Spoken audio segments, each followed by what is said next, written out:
அது பழச்சுவையென அமுதென அரிதற்கு அரிதென எளிதென அமரரும் அறியா. இது அவன் திருவுரு இவன் அவன் எனவே எங்களை ஆண்டு கொண்டு இங்கு எழுந்தருளும் மதுவலர் பொழில் திரு உத்தர கோசை மங்கையுள்ளாய்.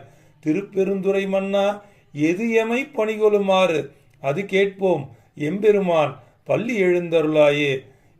இறைவனே, பள்ளி எழுந்தருள். ஏனென்று கேட்டால் நீ எதை சொல்கிறாயோ அதை கேட்டு நான் உன் வழியில் வருவோம். அதனால் எது எமை பணிகொள்ளுமாறு என்று வேண்டுகிறார்கள்.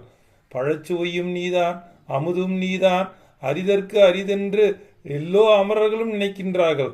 அப்படி இல்லை, நீ எளிமையானவன் என்பதை நாங்கள் சொல்லிக் கொண்டிருக்கிறோம். உத்தரகோச மங்கையுள்ளவனே, திருப்பெருந்துறை மன்னவனே, உடனே பள்ளி எழுந்தருள்வாய், எங்களுக்கெல்லாம் அருள் செய்வாய். அதுதான் உன்னுடைய பெருமை என்று வேண்டுவதுதான் இந்த பாடல்.